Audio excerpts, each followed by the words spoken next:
Abra sua Bíblia em Apocalipse, capítulo 2. Nós vamos ler do versículo 8 até o versículo 11. Ver um pouquinho sobre a igreja de Esmirna. Carta à igreja de Esmirna, capítulo 2, versículos 8 a 11.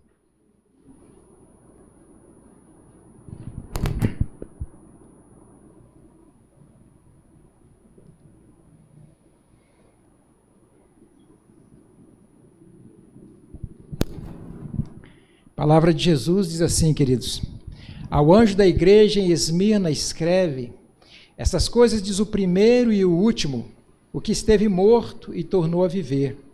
Conheça a tua tribulação, conheça a tua pobreza, mas tu és rico, e a blasfêmia dos que a si mesmos se declaram judeus e não são, sendo antes sinagoga de Satanás. Não temas as coisas que tens de sofrer. Eis que o diabo está para lançar em prisão alguns dentre vós, para ser disposto à prova, e tereis tribulação de 10 dias. Sê fiel até a morte, e dar-te-ei a coroa da vida. Quem tem ouvido, ouça o que o Espírito diz às igrejas. O vencedor, de nenhum modo, sofrerá o dano da segunda morte. Senhor, nós te agradecemos pela leitura da tua palavra, pela oportunidade que temos de debruçar sobre ela. Que o Senhor nos abençoe agora nessa breve reflexão, Senhor, em nome de Jesus. Amém. Meus queridos, nós vivemos tempos difíceis nas nossas vidas, nós passamos por muitas tribulações, por muitas dificuldades. Eu sei que todo mundo aqui passa por isso.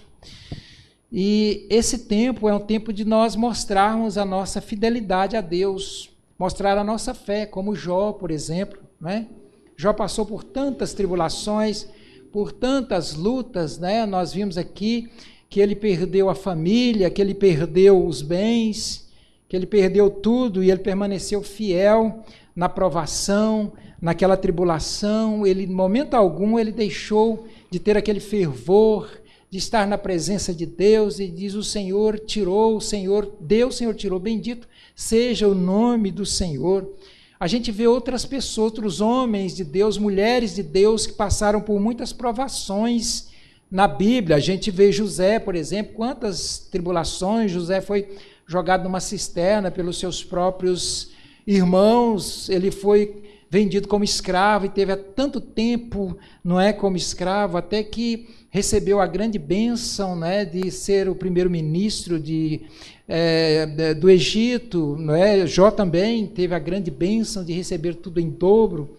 Nós vemos também a fidelidade de Daniel na provação. Ele foi muito provado ali na cova dos leões, e ele permaneceu fiel. O próprio Jesus, no jardim do Getsêmani, em toda a sua vida, mas ali no auge da provação, quantas provações, e ele permaneceu fiel, e esses homens permaneceram fiéis, e eles nos ensinam, são os nossos professores, para quando nós passarmos por tribulações, por lutas e por dificuldades, nós permanecermos fiéis, numa fidelidade constante.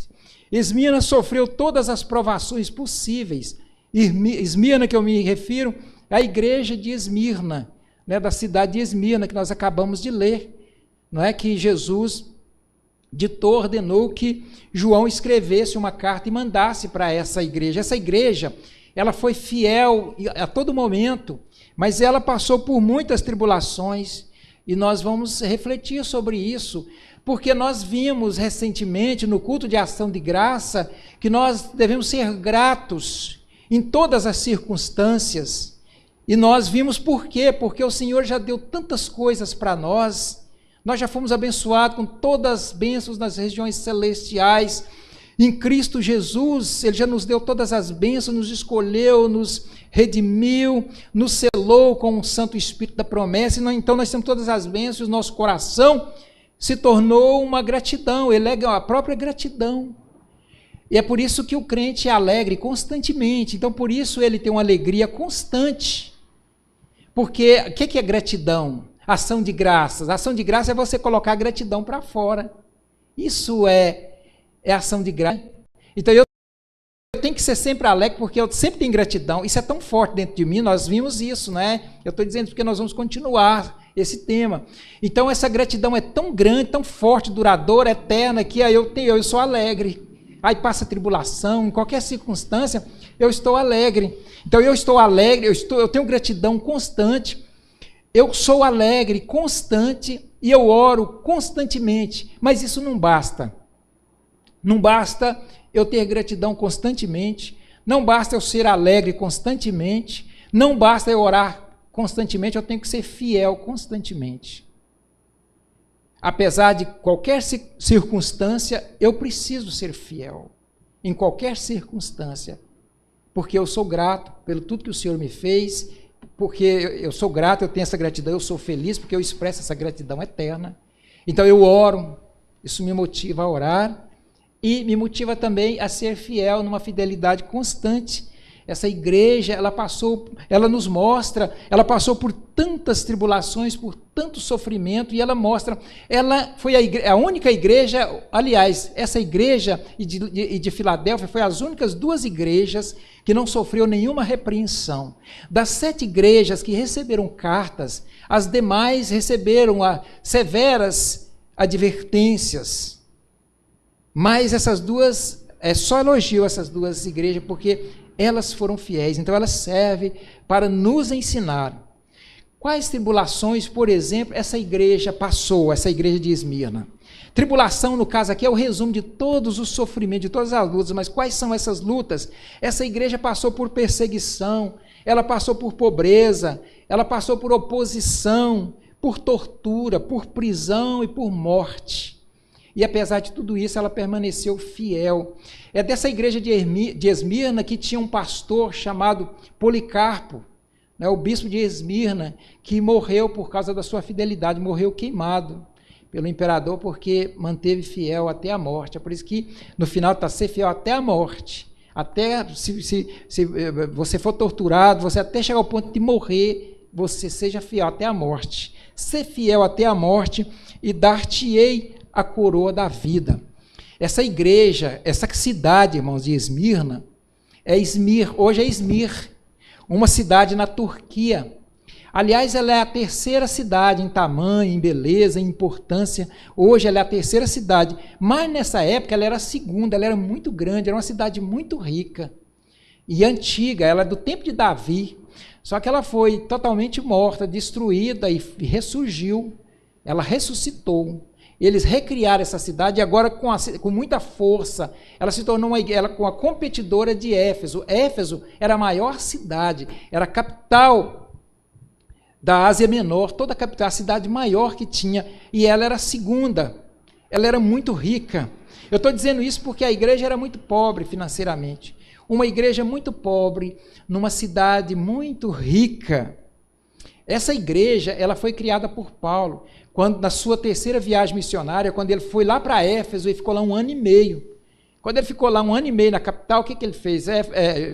Paulo era muito estratégico com criação de igreja. Primeiro ele foi na capital, no lugar, né, aí ele implantou a igreja lá e começou a implantar a igreja nas cidades mais próximas ali, né, naquelas cidades maiores, escolhendo primeiro as cidades maiores, para no meio delas plantar uma igreja.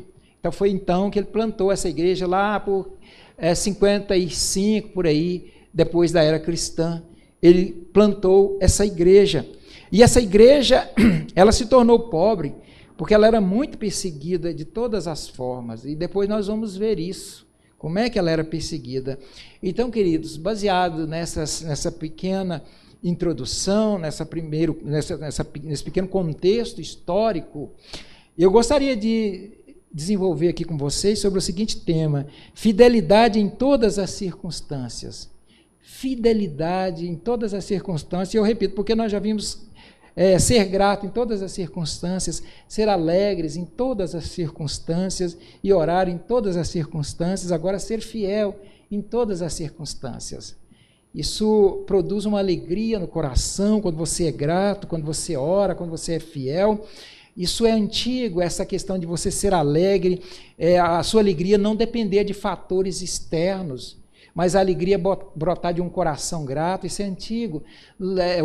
O profeta Abacuque, milhares de anos atrás, mais de 1000 anos atrás, ele disse: ainda que a figueira não floresça, não haja fruto na videira, que o produto da oliveira minta, que não haja gado no curral, que não haja ovelha, uma situação catastrófica, ainda que aconteça isso, eu me alegrarei no Senhor, meu Deus, porque minha alegria não depende de circunstâncias. Mas a fidelidade também não depende de circunstância, é isso que nós vamos ver. Fidelidade em todas as circunstâncias. Mas antes vamos ver rapidamente aqui o cabeçário dessa carta. Toda carta tem um cabeçário. E aqui o destinatário é o anjo da igreja de Esmirna. Jesus disse: ao anjo da igreja em Esmirna escreve. Essa carta não é para o pastor da igreja, é para a igreja de Esmirna, mas ele é o representante da igreja. Então é primeiro para ele, porque ele precisava pegar essa carta e ler para a igreja como representante da igreja. Então vai para ele, a igreja de Esmirna, mas o destinatário é o pastor da igreja, é o anjo da igreja de Esmirna. Então esse é o destinatário, aí vem o remetente. Quem é o remetente? É o soberano, é o eterno, aquele que tem autoridade sobre a vida e sobre a morte. Ele diz assim, essas coisas diz o primeiro e o último. Por que ele diz que é o primeiro e o último? Porque a cidade de Esmirna, além de ser muito forte, muito poderosa, muito rica, ela tinha uma fidelidade incrível ao imperador. Ela era tão fiel, mas tão fiel ao imperador, a Roma, que ela foi a primeira a criar um templo para adorar o imperador. E com isso a situação da igreja de Esmirna ficou pior ainda, porque eles, com essa grande fidelidade a Roma, então eles eram mais severos. E para piorar a situação, ali tinha muitos judeus. Ali tinha uma comunidade muito grande de judeus, e eles tinham uma sinagoga grande no centro da cidade e várias outras sinagogas. Então tinha muitos judeus ali, eles ajudavam em parceria com os pagãos, eles prejudicavam, maltratavam muito aos crentes da igreja de Esmirna, que além de tudo permanecia fiel. Então ele diz, essas coisas diz o primeiro e o último, porque eu sou o primeiro que deve ser adorado e o último, não existe outro. Antes de mim nunca houve alguém que merecesse adoração, e nem agora e nem nunca, eu sou o primeiro e o último, que estive morto, porque eu sou o autor, eu sou... tenho autoridade máxima sobre a morte, sobre a vida, eu que comando isso tudo. Então, eu sou o primeiro e o último que deve ser adorado, que esteve morto e tornou a viver. E aí, então, queridos, ele começa a falar da fidelidade dessa igreja. Jesus é que fala da fidelidade, ele é que dá testemunho. Olha, quem é que dá testemunho da fidelidade dessa igreja em meio a tanta tribulação? O próprio Jesus. Mas vejamos em que circunstância essa igreja permaneceu fiel. Em primeiro lugar, a igreja de Esmirna permaneceu fiel em meio às tribulações. Está no verso 9. Eu conheço a tua tribulação. Eu conheço. E quando fala tribulação aqui, é o resumo, eu já disse, de todo sofrimento. Então, todo sofrimento é uma tribulação, é tribulação. Eu conheço a tua tribulação. Aquela igreja era muito atribulada, irmãos, pelo seguinte, porque, veja bem, eles... Quando, digamos que tinha um operário trabalhando numa empresa, numa indústria lá, e quando eles descobriam que ele era cristão, ele era mandado embora imediatamente. E eles perguntavam, e os cristãos não mentiam. Quando um cristão ia na padaria comprar pão, eles perguntavam, você é cristão? E ele dizia, sou. Eles não vendiam pão. Não vendia pão para eles. Se eles começasse a vender alguma coisa, montasse uma lojinha, alguém perguntava, você tem essa lojinha, você está vendendo, você é cristão? Sou, então vou comprar na lojinha ali do seu concorrente. E para piorar a situação também, eles podiam ser saqueados, não tinha problema, não existia lei para eles, para os cristãos. Então eles podiam ser os bens deles, as pessoas podiam entrar nas casas deles e pegar as coisas, tomar as coisas, porque o governo não fazia nada. E com isso, não só os pagãos ali, os romanos, mas os judeus também, ali juntos, saqueando, maltratando, e eles ali fiéis ao Senhor. É por isso que eles é uma inspiração. E o Senhor diz, conheça a tua tribulação. Ela não perdeu o fervor, a gratidão, a alegria no Senhor. Mas você, meu querido, você realmente passa por tribulação, nós sabemos. E Jesus não está indiferente à sua tribulação. Ele diz para você, como ele disse para aquela igreja, eu conheço a tua tribulação. Essa luta que você passa, o Senhor sabe perfeitamente que você está passando por ela. Essa luta que ninguém sabe, alguém às vezes sabe por alto, não imagina o que você está passando, o Senhor sabe. A questão é, quanto a nós, como é que nós administramos isso? Como é que nós vivenciamos isso? Qual é o grau de maturidade nossa, maturidade espiritual, para passar por essa tribulação, por essa luta? Nós resistimos isso com fé no Senhor, com perseverança, com segurança no Senhor? Será que em qualquer circunstância da vida nós permanecemos fiéis ao Senhor? É isso que o Senhor quer. Esses homens que nós vimos aqui, eles foram fiéis, eles foram recompensados como Jó, aqui na terra, e já foi recompensado. Imagina, a recompensa é nos céus, não é? A nossa coroa, ser fiel até a morte, dar-te a coroa da vida, mas a maioria desses homens foram recompensados aqui na terra mesmo. Outros partiram para a glória, mas a nossa vida é essa, o lema é ser fiel, em todas as circunstâncias, é ser gratos, porque você já recebeu todas as bênçãos.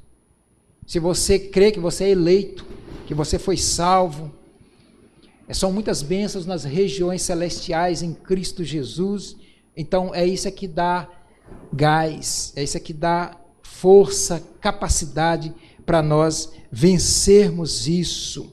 Aquela igreja permaneceu fiel não apenas na tribulação, mas também em meio à pobreza. Por que aquela igreja era pobre? Nós já sabemos, porque nós conhecemos o contexto, não precisa nem de eu explicar. Isso ia redundar em pobreza, em extrema pobreza. O termo aqui pobreza é extrema pobreza, porque eles chegavam, como eu disse, perguntava na empresa, você é cristão? Sim, então. Na padaria, você é cristão? Então. No comérciozinho então, podia ser saqueado. Isso redundou numa tribulação, numa pobreza intensa. Boicote econômico, discriminação, não é? Enfim, foi muito grande. Mas, queridos, há quem pense que pobreza é sinônimo de infidelidade. Pobreza, tem gente que pensa que pobreza é sinônimo de infidelidade, que tribulação é sinônimo de infidelidade. Mas riqueza não significa a pessoa, ou seja, pobreza não significa a pessoa ser rico não é ter bens materiais. A pessoa ser rico não é ter bens materiais. O crente ser rico é quando ele tem Jesus, quando ele é fiel ao Senhor. Se ele é fiel ao Senhor, independente de qualquer coisa, ele é rico, porque ele tem Jesus. E Jesus é Senhor, é dono do ouro e da prata. Se a pessoa não tem fidelidade ao Senhor, ele não é rico. Por mais riqueza que ele tenha material, ele é miserável, pobre, cego e nu. Então não adianta. Então o que Jesus afirma para essa igreja? Ele afirma o seguinte: conheça a tua pobreza, mas tu és rico. É uma contradição. Uma igreja pobre numa cidade rica, ou uma igreja rica numa cidade pobre. Na verdade, era a cidade que era pobre, não era aquela igreja. Aquela igreja tinha toda a riqueza, porque ela tinha o Senhor do ouro e da prata, ela era fiel. Então, riqueza é isso, riqueza é ser fiel ao Senhor. Pobre aos olhos dos homens, mas rica aos olhos de Deus. Pobre na terra, mas rica nos céus. O contrário dessa igreja é Laodiceia. Ali perto tinha outra igreja, a igreja da cidade de Laodiceia. Essa igreja ela era muito rica, era a igreja de microfones de ouro. Ela chegou a dizer: olha, eu sou abastada e eu sou muito rica, eu estou abastada e não preciso de nada. Ela chegou a afirmar isso: eu sou muito rica, nós não precisamos de mais nada. Eles eram muito autossuficientes. E o Senhor disse: você diz que é rica e abastada, mas você não tem nada, você é pobre, miserável, cega e nu. Eu aconselho que você compre ouro refinado pelo fogo. Você compre vestes para cobrir a tua nudez, compre colírio para você ver, para colocar nos seus olhos que você está cega, você não vê nada. E aquela igreja de fato era muito rica, ela conseguiu ficar muito materialmente falando. Então você precisa entender, você que não tem muitas posses, que a verdadeira riqueza é ter Jesus. Se não tiver Jesus, não for fiel, mais do que ter Jesus de palavra, é ser fiel. Aquela igreja, Jesus diz, você é rica, igreja. Aquele pessoal com aquela pobreza extrema, e Jesus diz, eu conheço a tua pobreza, mas você é rica, você é pobre diante dos homens, mas é rica diante de Cristo, é pobre na terra, mas é rica nos céus. Mas a igreja de Esmirna, querido, permaneceu fiel em meio às tribulações, em meio à pobreza e ainda fiel em meio às calúnias e difamações. Aquela igreja foi fiel em meio a calúnias e difamações. Olha o versículo 9. E a blasfêmia dos que a si mesmos se declaram judeus e não são, sendo antes sinagoga de Satanás. Esse aqui é o fogo amigo. Jesus chama a igreja dos judeus, que era grande ali, a sinagoga, de igreja de Satanás, de sinagoga de Satanás. Por quê? Porque os judeus é o povo de Deus, não é? A sinagoga ali, eles reuniam para louvar a Deus, era a igreja de Deus. Assim eles pensavam, mas eles perseguiam o povo de Deus, o povo de Jesus, que é o povo de Deus, que é o verdadeiro povo de Deus, que é os verdadeiros filhos de Abraão, é o povo de Deus, aqueles que aceitaram Jesus. Então, o que eles difamavam o povo de Deus? Eles faziam calúnia, eles inventavam coisas, eles atiçavam os pagãos para cima da igreja, eles mentiam acerca daquela igreja. Eles não só faziam isso, mentiam, difamavam externamente, mas internamente também, com o objetivo de implodir a igreja. Explodir, irmão, explodir vem de fora para dentro, mas implosão vem de dentro para fora. É isso que Satanás mais almeja, mais sonha, é realizar uma implosão, ou seja, implodir a igreja, usar a própria igreja, os próprios corpos de Cristo, os próprios membros para implodir, para causar problema. E os judeus sabiam disso e eles causavam difamação dentro da própria igreja. É o chamado fogo amigo, para jogar um irmão contra o outro, para causar divisão na igreja. Eles não pertenciam à igreja, eles estavam de fora, mas eles tinham amigos, tinham contato na igreja, que é o chamado fogo amigo, para fazer isso. Isso nos ensina, irmãos, que nós temos que ter muita prudência para a gente não causar esse tipo de coisa, para a gente nunca ter muito cuidado e meditar, para a gente não causar problema na igreja dessa forma, divisão, desencaminhar irmãos na igreja. A gente precisa ser agente de comunhão na igreja, porque se há uma coisa que o Senhor fica muito indignado, muito irado, é com isso. O Senhor, é uma coisa que Ele não aceita, é essa implosão, a gente levantar irmãos da própria igreja para poder desencaminhar outros. Ele diz uma palavra muito séria, muito pesada sobre isso, lá em Marcos 4, 42. Ele vai dizer assim, e quem fizer tropeçar a um destes pequeninos crentes, melhor lhe fora que se lhe pendurasse ao pescoço uma grande pedra de moinho e fosse lançado ao mar. Qualquer um que desencaminhar, fazer tropeçar um destes pequeninos crentes, o Senhor chama os crentes de pequeninos, não é simplesmente criança. Para Ele, os crentes são seus filhos, seus pequenos. E Ele disse, quem fizer tropeçar a um destes pequeninos crentes, melhor lhe fora que se lhe pendurasse no pescoço uma grande pedra de moinho e se atirasse ao mar. Então a gente precisa ter muito cuidado. Eu digo isso porque a gente, irmãos, às vezes, distraidamente, a gente começa a falar, sabe? E aí nos pegamos falando de coisas que não edificam. Nós conversando um com o outro, a gente começa a falar coisa de outro irmão, distraidamente, e a gente... Não estou vigiando, misericórdia, Senhor, da minha vida, porque o que eu estou fazendo não edifica. O que eu estou fazendo vai causar problema, vai causar dificuldade. Eu estou afastando, eu não estou trazendo para a igreja, eu não estou sendo um agente de união, mas de divisão, de afastamento. o que eu estou fazendo vai contribuir para a pessoa afastar da igreja. Então a gente precisa ter muito cuidado. Se algum dia a gente pensar assim, eu não vou mais fazer parte da igreja, eu vou para outra igreja, ou eu vou sair da igreja, então, para o seu próprio bem, saia bem quietinho, bem caladinho, para que você não caia, para você e eu, para que nós não venhamos a incorrer nesse problema gravíssimo aqui de Marcos, não é? Capítulo 9, versículo 42. Então, tudo bem. Então, eu vou para o mundo, se eu quiser, né? Eu vou para outra igreja, isso não tem problema nenhum. Deus vai ter misericórdia de mim, né? E às vezes eu vou me adaptar melhor naquela igreja, vai ser uma bênção, mas que eu saia na bênção, caladinho, tranquilo, para que não cause nenhum escândalo, para que eu não venha tropeçar um pequenininho, um crente pequeno.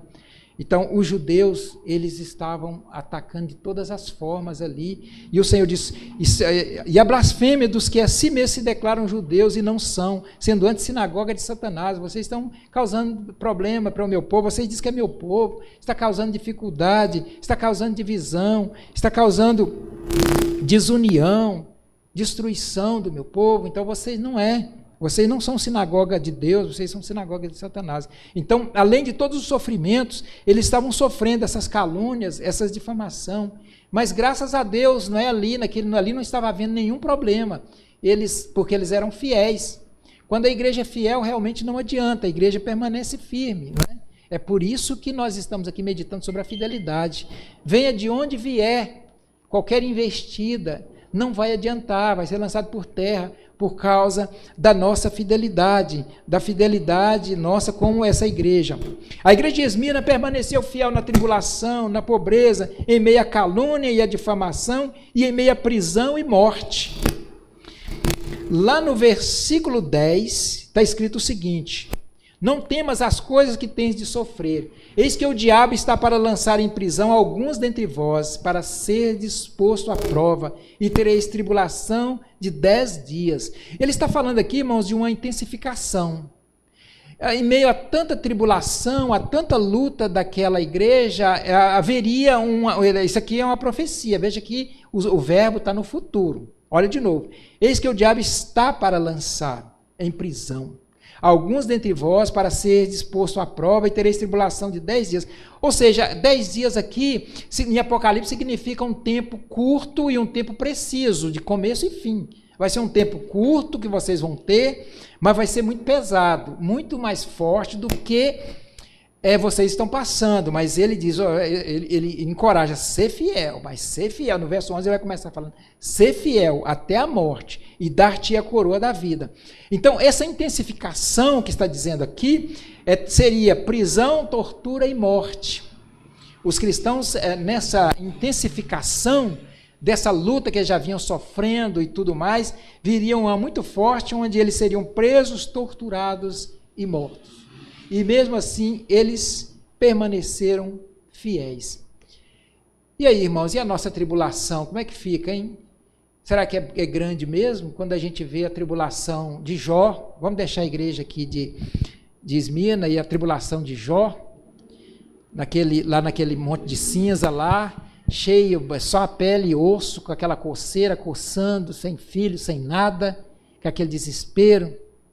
Será que a nossa tribulação agora, que tamanho que fica a nossa tribulação? Vendo essa igreja, com essa tribulação toda, com esse sofrimento, e agora essa intensificação aqui, será que tamanho é a nossa tribulação?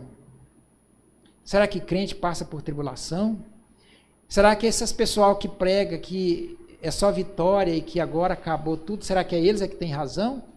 Será que é Jó que está errado? É a igreja de Esmirna que está errado? É Jesus que está errado, que passou por tribulação? Será que é esse povo que está certo? Se nós acreditar que são eles que estão certos, vai ficar difícil para nós, porque na prática não é, nós passamos por tribulação, como é que vai ficar essa história? Perdemos os nossos entes queridos, temos as nossas lutas também. Não adianta. Não adianta, queridos. O negócio é você ser fiel. Ser fiel até a morte. Não vai adiantar. Ser fiel até a morte e dar-te a coroa da vida. Agora Jesus passa a falar das recompensas para o fiel. É interessante que Jesus agora começa a falar de grande recompensa, mas ele lança o seu olhar além do horizonte. Ele vai falar das recompensas, mas na esfera celestial, na dimensão espiritual. Ele começa assim, ele vai falar de recompensas aqui grandiosas, maravilhosas, mas ele vai falar só de recompensas espirituais. E nós vamos concluir falando dessas recompensas.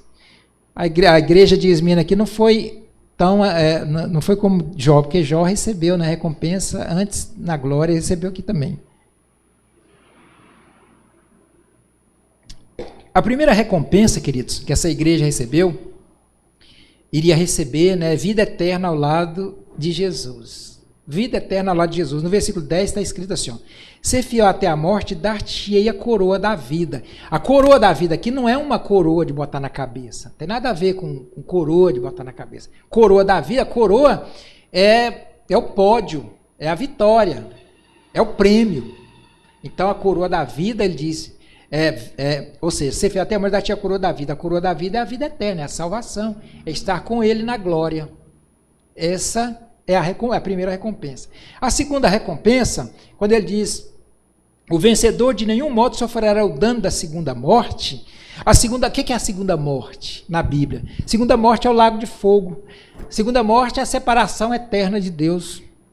Então o fiel não passa pela segunda morte. Ele só existe dois lugares, ou o lago de fogo ou os céus, para morar. Então essas são a recompensa maior que o cristão pode receber e já recebeu, né? Porque aquela igreja já tinha recebido. Então essa é a recompensa de estar na glória com o Senhor. E ele diz, o vencedor de nenhum modo, jamais, sofrerá o dano da perdição, sofrerá o dano da segunda morte. Concluindo, irmãos, a vida do crente deve ser pautada pela perseverança, ela deve ser pautada pela persistência, pela continuidade, na gratidão, na alegria, na oração e na fidelidade. Ele tem que manter uma constância, na fidelidade. E poucas igrejas pregam isso. As igrejas não pregam essas coisas. Isso é difícil de pregar a verdade. Vocês pensam que é fácil para mim? Seria melhor eu estar falando aqui que não, que acabou agora. Eu engano vocês, vocês enganam eu. Igual o ensinamento, as escolas públicas aí, muitas escolas. O professor finge que ensina e o aluno finge que aprende. E aí vai mandando ver. Então eu finge que estou ensinando vocês, vocês fingem que estão aprendendo. Mas não dá, né, para falar assim, tem que falar a realidade. A realidade é essa. Mas a alegria de servir o Senhor, queridos, é grande. Paulo lá naquela prisão, naquela masmorra ali, quando ele diz, bendito seja o Senhor, porque já nos abençoou com todas as bênçãos nas regiões celestiais em Cristo Jesus. Não é uma bênção ou duas, com todas as bênçãos. E ele fala, né, antes da fundação do mundo, ele nos elegeu em amor, e na época certa veio o Filho dele, nos redimiu, nos comprou, e logo em seguida veio o Espírito Santo e nos selou para que não tenha nenhum perigo. Então nós já temos todas as bênçãos, queridos. Nós já temos todas as bênçãos, nós vamos passar sim por dificuldade, não tem como não passar. Não pensa que o rico não passa por tribulação, não, que ele passa por tribulações, às vezes muito maior do que você está passando. No mundo tereis aflições, mas eu venci o mundo. Jesus disse, no mundo tereis, quem? Ele está falando para os ímpios, no mundo tereis aflições, ou é para a igreja? Muitas são as aflições do justo, muitas são, mas de todas o Senhor o livra. Então, queridos, é isso, mantenha-se firme, mantenha-se grato, e agradeça a Deus, louva a Deus pelas bênçãos dele, pelo que você tem, pelo que você terá. O Senhor tem te abençoado, o Senhor tem me abençoado, nada tem me faltado. O Senhor é tão bom que além de todas as bênçãos espirituais, Ele nos concede as bênçãos aqui, Ele supre as nossas necessidades, Ele é um Pai que cuida. Temos momentos de muitas lutas, como essa igreja de Esmirna, não é? Eu estou dizendo essas coisas porque se chegar um momento desse, você tem a maturidade. Esse é o problema de eu ficar aqui com populismo, aqui falando coisas para vocês. Quando chegar a luta, vocês não vão ter força para resistir. Só para concluir, eu vou contar uma experiência aqui rapidinha de uma família que aceitou Jesus numa igreja e estava muito feliz. Eles tinham uns 3 filhos, não é? A família. E essa igreja só pregava vitória. Aquelas que acabou as lutas, acabou os problemas, você aceita Jesus, você é cercado por uma redoma de vidro que não passa nada, não passa nem bactéria. Não tem isso aí, que você não tem mais nenhum problema. E tudo bem, muito felizes. E foram para um acampamento. E lá tinha um rio, o rio estava cheio, e o filho do meio, ele descuidou no barranco lá, caiu e morreu afogado. E aquela família não aceitava, eles ficaram desesperados, falaram, nós aceitamos, não pode, isso não pode acontecer, não tem como. E ela ficou com trauma e nunca mais quis saber de negócio de cristianismo. Por quê? Se eles tivessem explicado, falado a verdade para eles, né, como nós estamos falando. Quando eu pastoreava no Paranoá aqui, a gente pastoreava, acompanhava uma senhorzinha que já estava quase já nos últimos dias e a gente orava e eu estava preparando ela, né, porque o médico já tinha conversado com a gente, e eu conversando francamente com ela, né, falando das alegrias dos céus. Mas ela tinha um filho que pertencia a uma igreja dessa, e aí ela me falava, vem aqui, ele disse que eu não estou doente, não vou não, crente não fica doente, não estou doente, e aquela coisa, sabe, e eu fiquei impressionado, como é que a pessoa pode chegar numa situação dessa, crente, como é que crente, ela não pode, crente não fica doente, não pode adoecer, que ela é crente, num contexto desse, e no dia do funeral lá estava ele, não é, chorando, e aí eu estava com a Bíblia na mão para fazer os atos lá, e ele me dá a Bíblia, deixa eu ler um salmo aqui, me dá, e eu dei a Bíblia para ele, eu não sei, não conversei com ele, o que ele estava pensando, né, mas eu fiquei, né? Então, irmãos, é a realidade, é a verdade, você pensa que é só você não que está passando por tribulação, não vou seguir, não. O que adianta ser crente? Nada a ver seu pensamento. O que adianta ser crente? O crente também passa por luta. O crente pega bactéria aqui, ele também está sujeito a todas as coisas. Não fica pensando assim, não. E seja feliz com o Senhor. O Senhor não gosta. O Senhor fica muito triste quando as pessoas não entendem essas coisas e não fica alegre com Ele. Depois que o pecado foi implantado na terra, aqui, vocês estão entendendo? É só pela misericórdia de Deus, todo mundo passa pelas dificuldades. Que o Senhor tenha misericórdia de nós. Vamos ficar em pé e vamos orar para que o Senhor nos fortaleça, nos dê discernimento espiritual e que você saiba que eu compartilho com você das suas tribulações e que todos os crentes, irmãos nossos, por aí estão também passando pelas suas dificuldades, tendo seus momentos, né, assim que não melhores, mas também passa pelas lutas. Somos companheiros, somos colegas, somos amigos nessa caminhada de luta. Senhor, nós louvamos o Teu nome e nós Te agradecemos porque o Senhor coloca no nosso coração o discernimento da gratidão. Somos gratos, Senhor, porque o Senhor nos resgatou desse mundo, o Senhor nos libertou, o Senhor nos salvou, o Senhor nos restaurou. Por isso temos um coração grato ao Senhor, porque já somos cidadãos dos céus. Isso nós expressamos em ações de graças, em alegria, porque somos o povo do Senhor, o povo lavado e remido no sangue de Jesus. Ó Senhor, muito obrigado. Agora pedimos, Senhor, que o Senhor nos dê força, Senhor, para vencer as ciladas do diabo, as tentações do inimigo, Senhor, para que possamos continuar fiéis como aqueles homens, ó Senhor, como Jó, como José, como Daniel e tantos outros, como Jeremias, como Isaías, Senhor. Senhor amado, nos ensina a ser fiel, como Paulo, quando ali, com tanta dificuldade, com tantos açoites, provações, ele disse, tudo posso naquele que me fortalece.